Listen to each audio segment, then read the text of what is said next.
Yes, oh yes. This is our Sundays with Sunday episode. This is Alwin Ignacio, the Divo that you love. Together with me is my kumaring Ultra Maldita. Hi, this is Alex Brosas. And you are watching your Sunday afternoon habit, the TT Show. Ang tayo na talakayan Showbiz Edition. At syempre pa, at bago namin simulan ang aming palatuntunan, binabati ko po ang aking nanay, si Liwayway Ignacio, kasi po bukas, May 26, ay kanyang happy 78th birthday celebration. Mama Ewa, happy birthday. I How old? love you so. She's 78. Okay, oo. Is 78 tomorrow, May 26. At dahil nga, we are talking about family, ang family sa pamilyang ito ay walang iba kundi sa aming kumaring Ultra Maldita, siya lang naman ang piping saksi.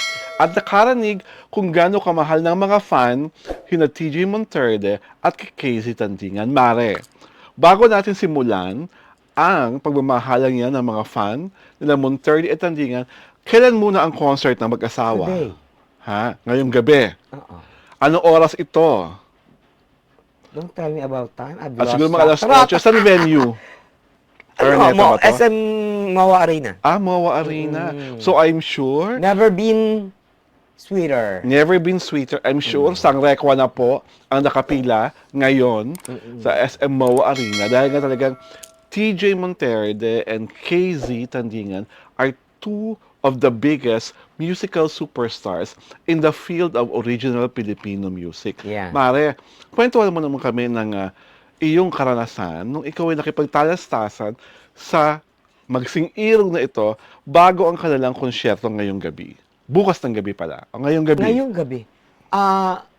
Si TJ pala at saka si KZ Tandingan, every performance, every concert, every show, nakikipag-meet sa fans. Sa Oh. fans nila. Before we even go to that meeting, ilang years na silang kasal? Five? 5 years.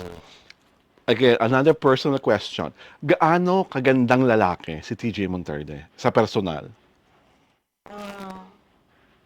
Kasi ba he's tall? Oo nga. I think to me Mm-mm.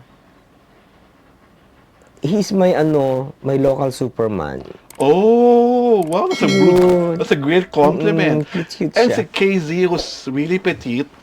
How is she in person? Ay, okay naman si very kalug nga yun, very down to earth nga yun si si KZ. KZ. Oo, walang yun. Walang inhibitions, Walang ere. walang ere, walang superstar complex, wala lahat. So being the superstars that they are, balik na natin yung kwento, no?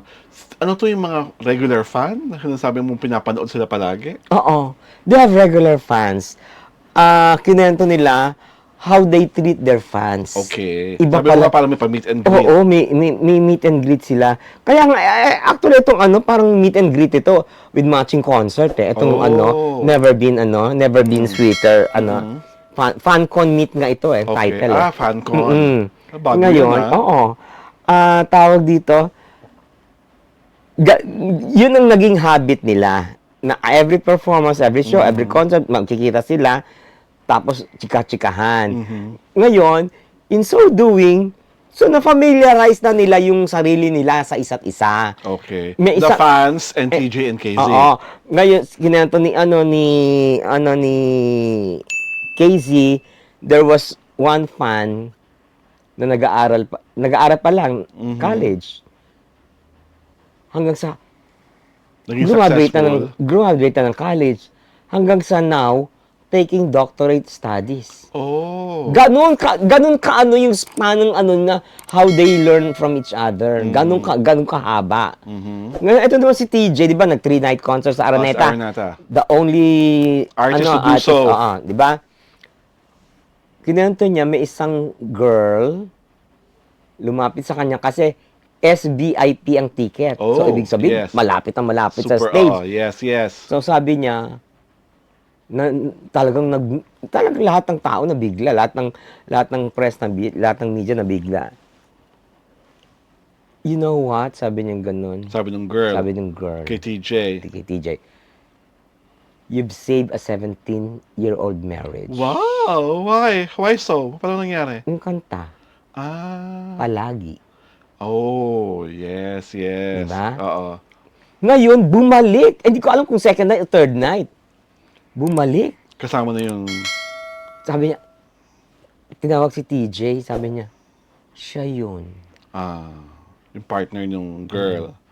Oh. Sabi ni TJ, I didn't know na pwede palang makaapekto ng husto ang isang kanta. Sa kanilang mga tagahanga. Oo. He didn't know na ganun pala yung ano. Ganun ka-impactful ang Oo. kanyang song.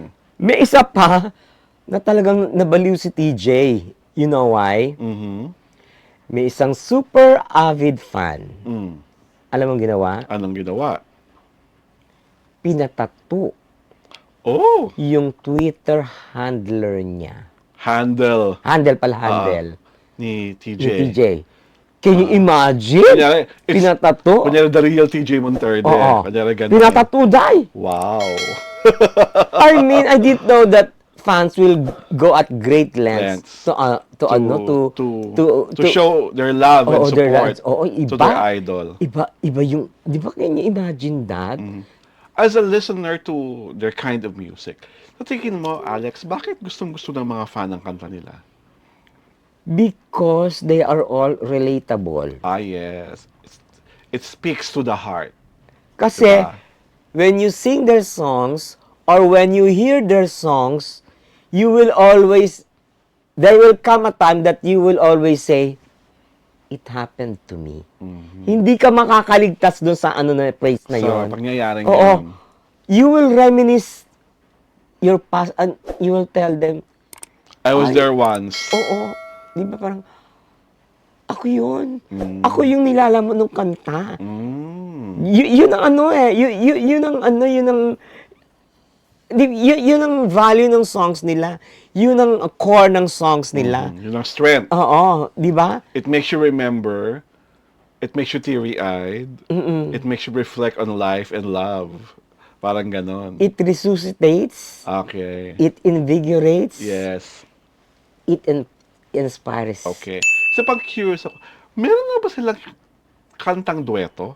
Bilang Ay, mag-asawa? yun ang inaano nga eh. Wala pa yan? Yung Talaga? wala, yun lang. Wow, hoy! Yun ang hinihiling ng fans. TJ and Alam mo, Casey, sabi ano ni ba? ano, ang sabi ni Casey, ewan ko kung kailan ito magiging available.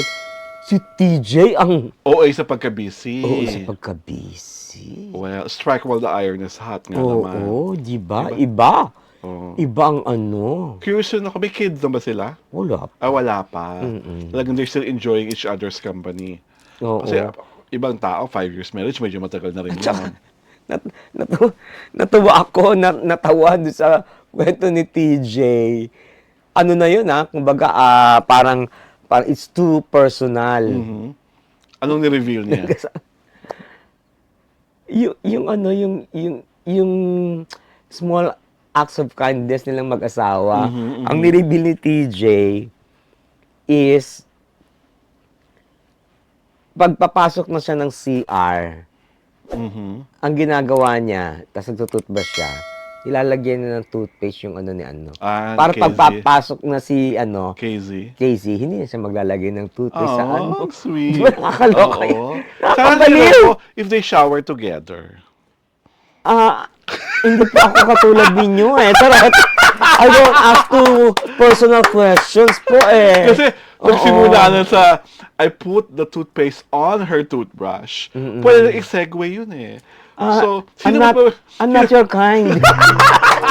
I'm not your ilk. Excuse me Sino po. ba maligo? Di ba? Ano po ang brand ng mouthwash na ginagamit yung mag-asawa? Tapos yung kay ano naman, kay TJ naman, he remembers ko ano yung act of kindness ni ano ni Casey. Which is? Ang ano, yung may, kunwari, gusto kong magbakasyon, mag 2-day ano, holiday, 2-day ano, ang laging sagot na ano, ako nang bahala. Casey. Si Casey. So, lahat yun, aanin niya, tatrabahuhin na niya kung saan pupunta, kung ano ipiprepare na ipaplan out food, na niya. pa-plan out na niya lahat yun. Imamapa niya Oo, na. yun ang ano naman ni ano, ni Yun ang kanyang- Casey. Okay, yung kanyang best love Oo. language. Yun naman ang Wow. ano. Di ba, ang cute ng kanilang love story. Ang cute, ganda-ganda, Oo, ang ganda-ganda. diba? Kaya talagang mamahalin mo sila eh. Yes. Talagang hindi mo sila anuin. And I think they're silent superstars of this generation. Well, they being silent superstars are so felt. Diba? Kaya, to TJ Monterde and Casey Tandingan, thank you for the music and thank you for your love. This is Alwin Ignacio, the diva that you love. Together with me is my kumaring Ultra Maldita Hi. na in love sa inyong dalawa. Hi, Sa dalawa kay ano lang ano, Kay TJ lang talaga. Hi, this is Alex Brosas. And you Dinama are ko isa. watching The Kitty Show, ang tayo na talaking showbiz edition.